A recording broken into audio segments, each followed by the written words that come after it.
La maison Canson fabrique ses papiers depuis 1557 dans ses moulins en Ardèche. Au cours de ce demi-millénaire, nous avons toujours inventé et créé des papiers pour les artistes, pour les plus grands noms comme pour les amateurs. Canson a inventé en particulier le calque, le papier coloré dans la masse, mais aussi un des tout premiers papiers photographiques qui a fait l'objet d'un brevet international déposé en 1865. Il y a donc 150 ans.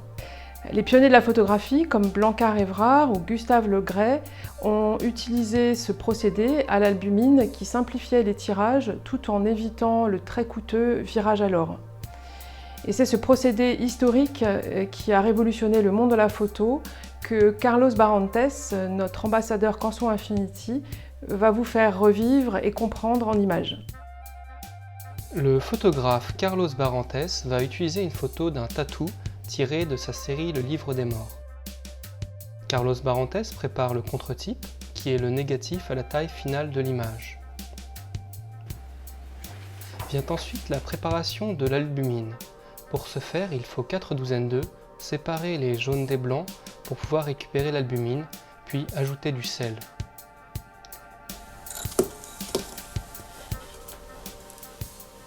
Le photographe prépare ensuite la solution de nitrate d'argent pour la sensibilisation en y ajoutant l'acide citrique pour la conservation.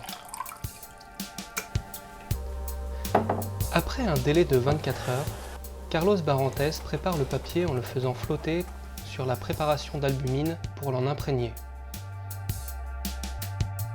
Une fois que le papier albuminé a séché, le photographe sensibilise le papier avec une barre de couchage .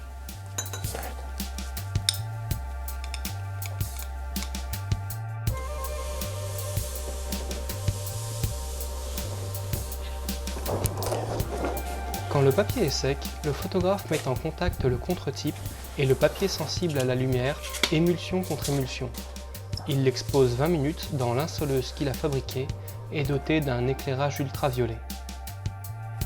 Vient l'étape d'un masquage de 15 minutes pour régler l'exposition.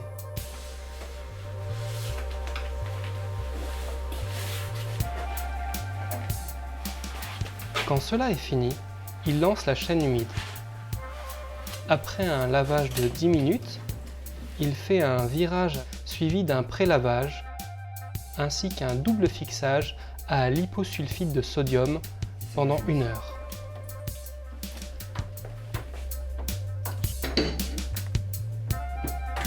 Quand la photo a séché, vient la chaîne de finition, la mise à plat, la repique et le coupage du papier. Aujourd'hui, Canson est le seul fabricant de papier photographique de l'époque à être toujours en activité. Le papier albuminé a néanmoins laissé la place au papier d'impression jet d'encre, mais nos sources d'inspiration restent les artistes et les photographes pour qui nous avons conçu la gamme Canson Infinity pour l'édition et la photographie d'art numérique. Plusieurs fois récompensé par le prestigieux prix TIPA pour son papier Barita photographique et son récent papier Photolus Premium RC, la gamme Canson Infinity est appréciée pour son rendu chromatique optimal, avec un large gamut, une forte démaxe et une netteté exceptionnelle. Nous travaillons au quotidien avec les artistes pour mieux répondre à leurs besoins et pour les aider à exprimer leur art et pour continuer à exprimer l'histoire de la photographie comme nous le faisons depuis 150 ans.